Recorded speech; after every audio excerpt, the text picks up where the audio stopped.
Hello friends. तो अब हम डिजिटल इलेक्ट्रॉनिक्स पढ़ेंगे। ठीक है। इसके अंदर अब आज हम हमारा टॉपिक जो हम कवर करेंगे वो है हमारा सीक्वेंशियल सर्किट। सीक्वेंशियल सर्किट होता क्या है?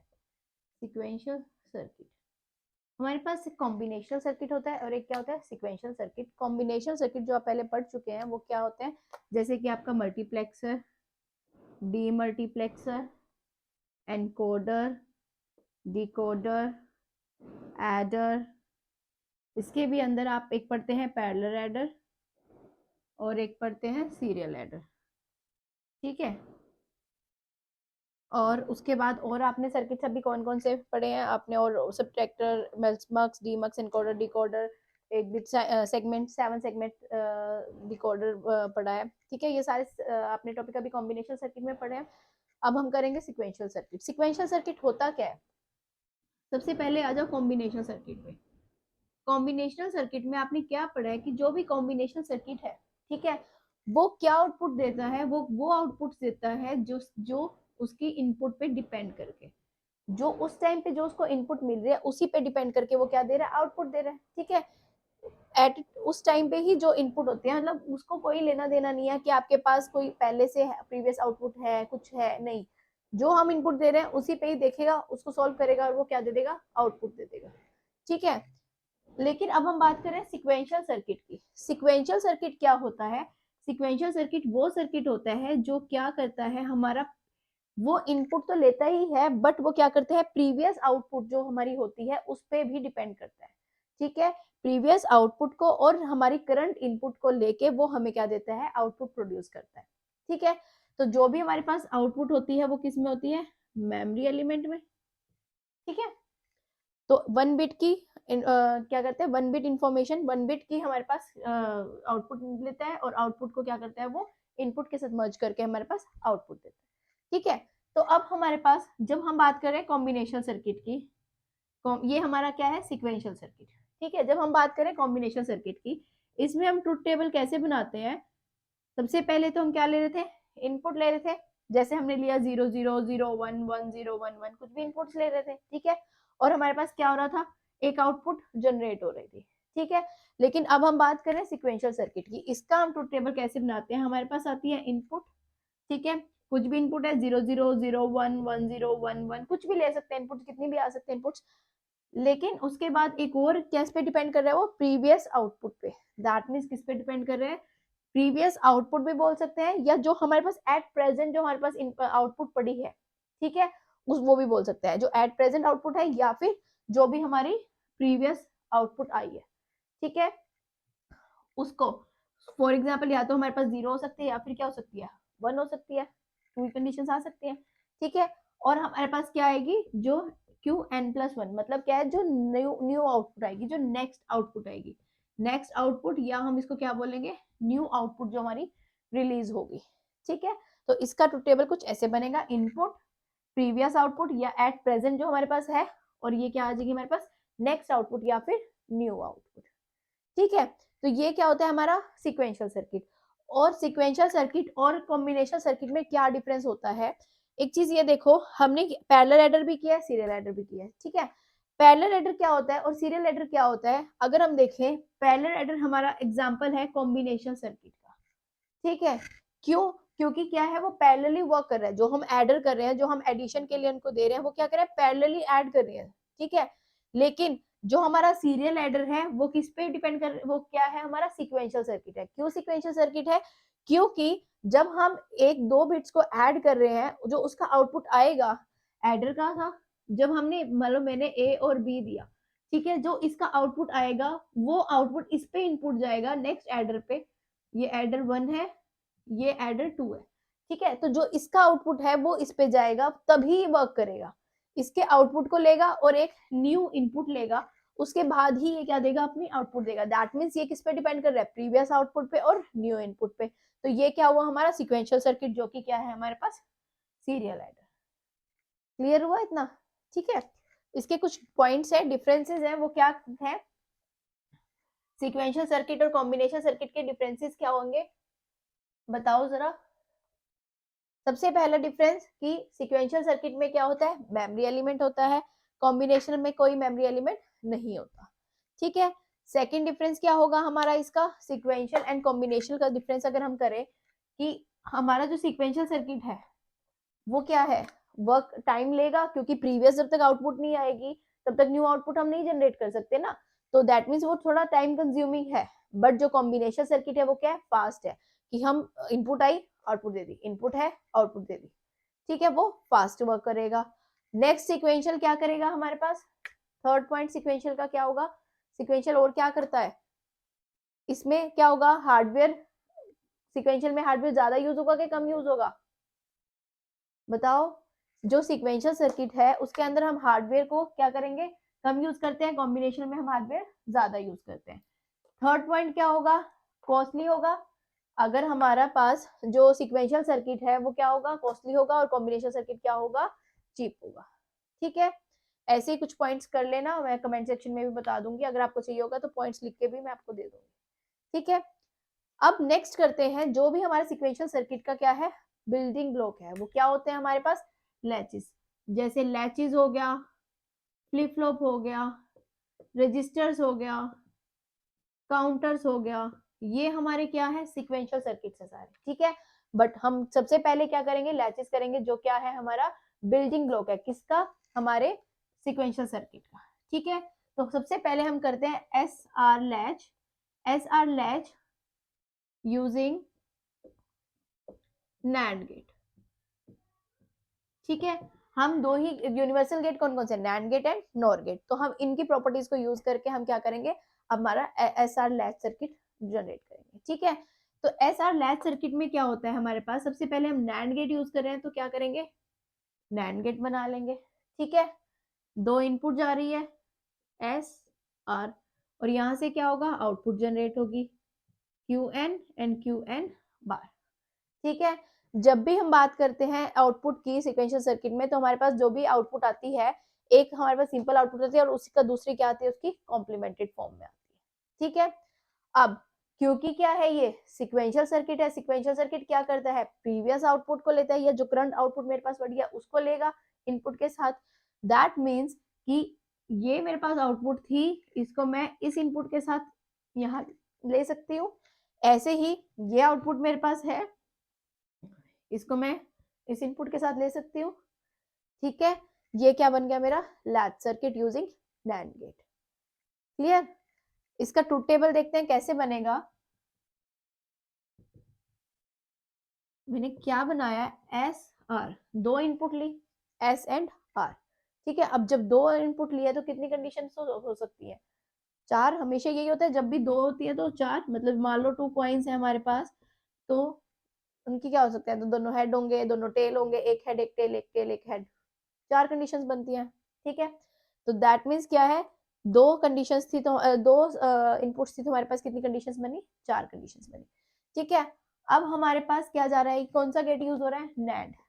अब नैंड गेट की प्रॉपर्टी को याद करो, नैंड गेट की प्रॉपर्टी क्या होती है, कि अगर हमारे पास क्या होता था, सपोज ये नैंड गेट है, इसकी इनपुट्स हैं, ठीक है, यही इनपुट्स लेते हैं, ठीक है।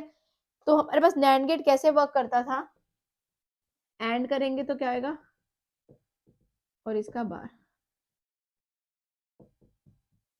ठीक है। तो आप इसको हटा दो, ये देखो हमारे पास नैंड गेट की क्या प्रॉपर्टी होती है, कि अगर एक भी जीरो है, एक भी इनपुट क्या है, जीरो है, तो हमारी आउटपुट हमेशा क्या आती है, हाई लॉजिक में आती है, हमेशा क्या आती है, हम आउटपुट 1 आती है, अगर एक भी इनपुट जीरो है तो आउटपुट क्या आएगी, हाई 1, ठीक है। तो इसी केस को, इसी चीज को फॉलो करके हम अपना सर्किट को बनाएंगे और इसकी क्या करेंगे, आउटपुट्स को जनरेट करेंगे, ठीक है। अब इसके आउटपुट को कैसे लेंगे, सबसे पहले सपोज इसको छोड़ते हैं अभी, सबसे पहले लेते हैं 0 एंड 1, ठीक है, ताकि आपको इजी रहे समझना। 0 एंड 1 कंडीशन, एस इनपुट क्या दी मैंने 0, आर इनपुट क्या दी 1, ठीक है।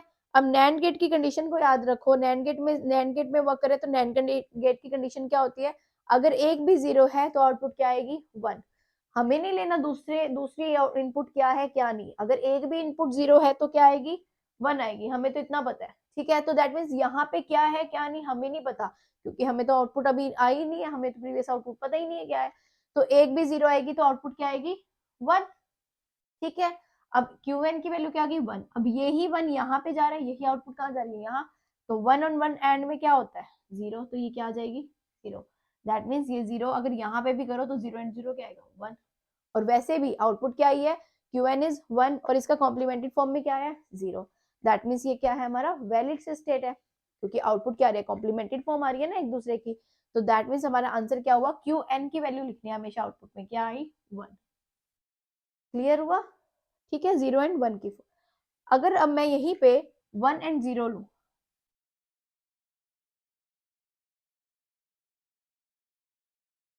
ठीक है, अब मैंने क्या लिया दूसरी कंडीशन ली 1 एंड 0, मतलब एस में क्या जा रहा है 1 जा रहा है और आर में क्या जा रहा है मेरा 0 जा रहा है।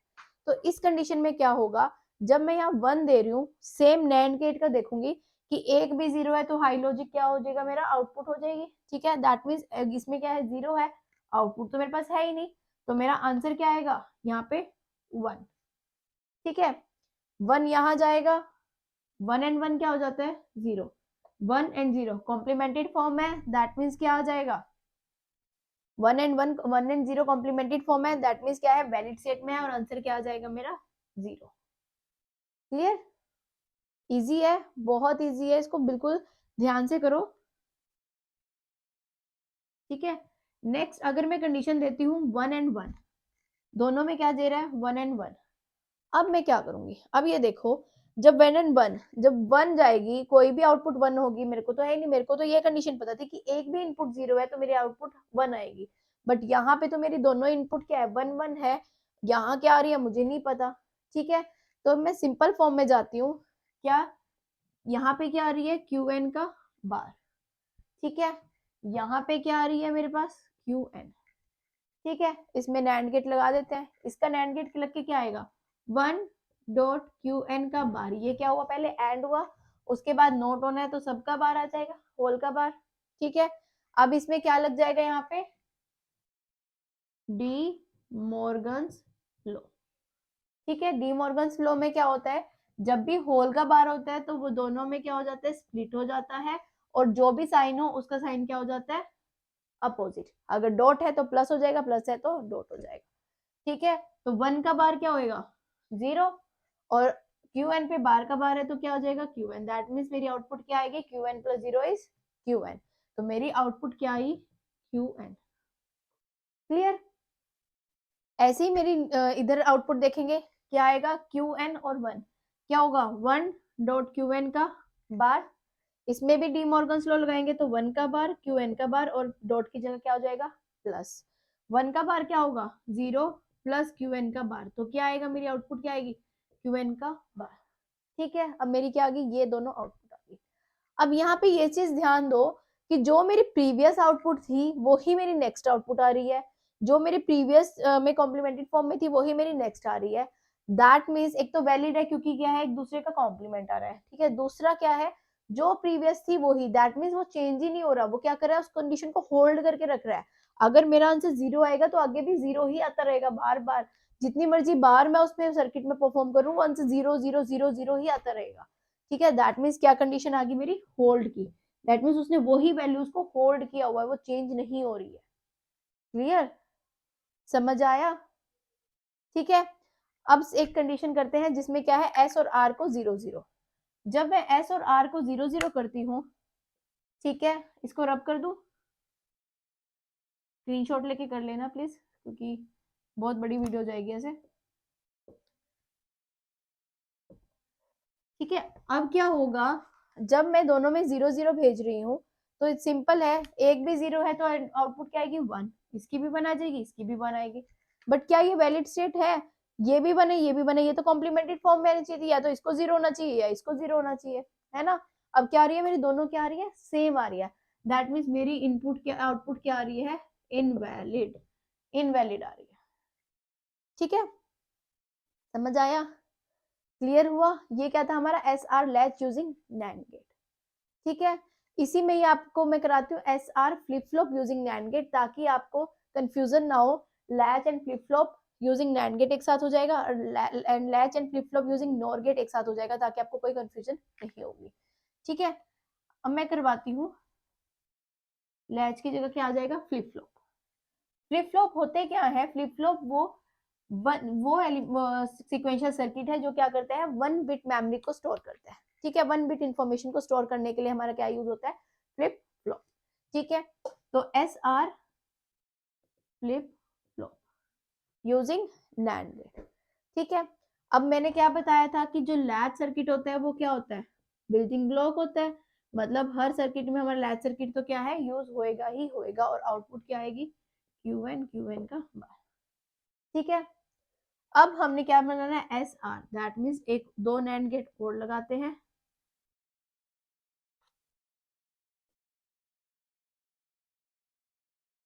ठीक है, यहां से इनपुट देते हैं एस आर, और यहाँ पे क्या देंगे हम, यहाँ पे क्या जनरेट कर रहे हैं, क्लॉक।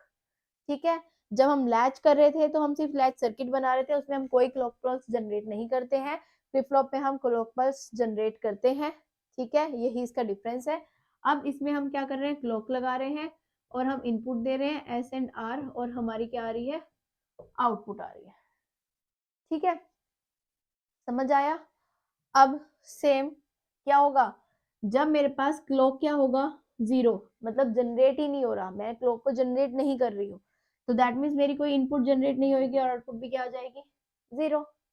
ठीक है, जब मैं क्लॉक पल्स को जनरेट कर रही हूँ, दैट मीन्स क्या कर रही हूँ, 1 कर रही हूँ। क्लॉक पल्स होता क्या है, जो सर्किट को एनेबल करे। पल्स जनरेट करना मतलब क्या करना, क्लॉक पल्स को, सर्किट को एनेबल करना। अगर हम क्लॉक को क्या करेंगे, 0 करेंगे तो कोई पल्स जनरेट ही नहीं होगी, तो हमारा सर्किट वर्क ही नहीं करेगा। ठीक है, और जब हम क्लॉक पल्स को क्या कर देंगे, 1 कर देंगे, दैट मीन्स हमारे पास सर्किट में क्या है, पल्स जनरेट हो रही है, हम इसको इनपुट दे रहे हैं, 1 हाई लॉजिक पे ला रहे हैं, तो हमारा सर्किट क्या करेगा, वर्क करेगा। ठीक है, सॉरी फॉर डिस्टर्बेंस। तो हमारे पास अब क्या है, दो इनपुट है एस एंड आर, आउटपुट क्या आएगी, सॉरी इनपुट कंडीशंस क्या होंगी, 0 0 0 1 1 0 एंड 1 1, 4 ही कंडीशन आएंगी। ठीक है, और यहाँ पे क्लॉक पल्स क्या रहेगा, 1, तभी हमारा सर्किट वर्क करेगा। इसको हम जनरली उसमें नहीं लेते, सिर्फ एक इसको क्या करते हैं, सर्किट को वर्क कराने के लिए ही हम लिखते हैं। ठीक है, जैसे हम कॉम्बिनेशन सर्किट में एनेबल का लिख रहे थे या स्ट्रोक का लिख रहे थे। ठीक है, तो अब हम काम करते हैं कि हमारी इनपुट क्या जा रही है, एस और आर में 0 0, एस में क्या गई 0, आर में क्या गई 0। अब आप देख रहे हो ये तो हमारा क्या है, लैच सर्किट ही है सेम, है ना। यहाँ पे क्या गई, नैंड में 0 गई, नैंड की क्या कंडीशन बताई थी कि एक भी 0 होगा तो आउटपुट क्या आएगा 1, एक भी 0, आउटपुट क्या आ गई 1। ठीक है, जब आउटपुट 1 आई तो यहाँ पे भी बन गया, यहाँ पे भी बन गया। ठीक है, या तो आप लैच का सर्किट जो आपने अभी ट्रुथ टेबल बनाया था उससे डायरेक्ट वैल्यू लिख सकते हैं, नहीं तो आप यहाँ पे भी दोबारा से जनरेट कर सकते हैं।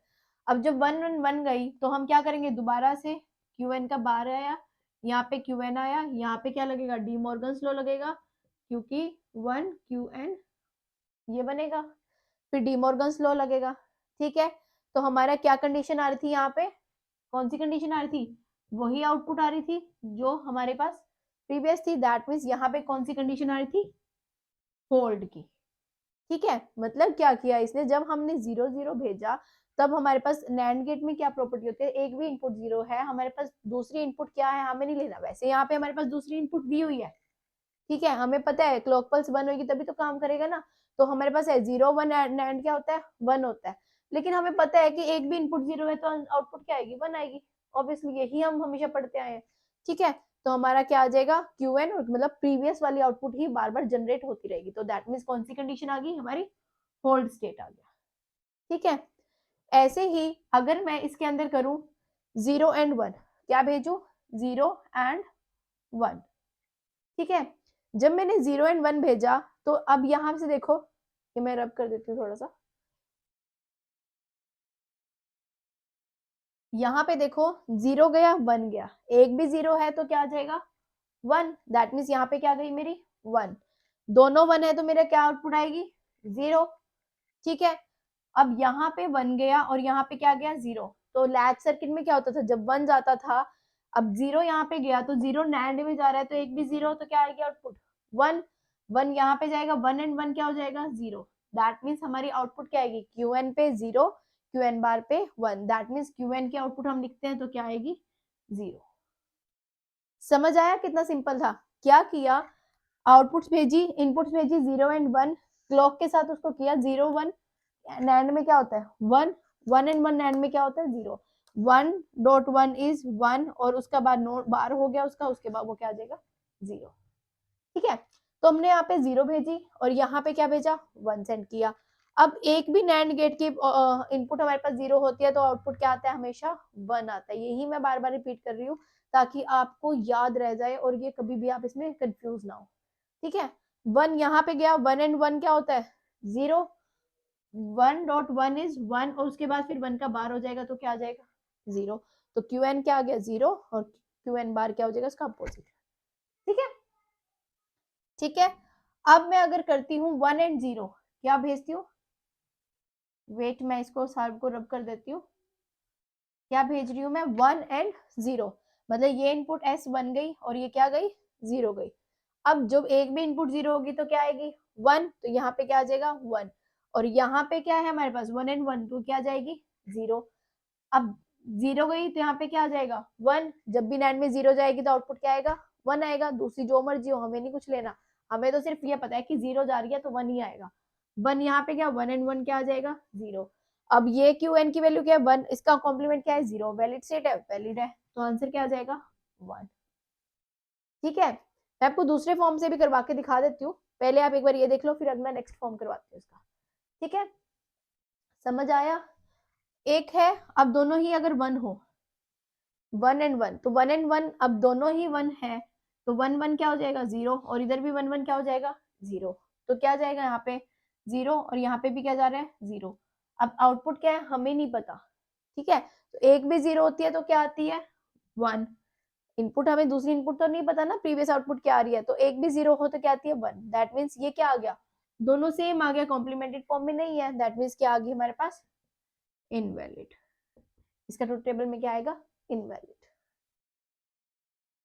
क्लियर हुआ, तो okay bye bye take care.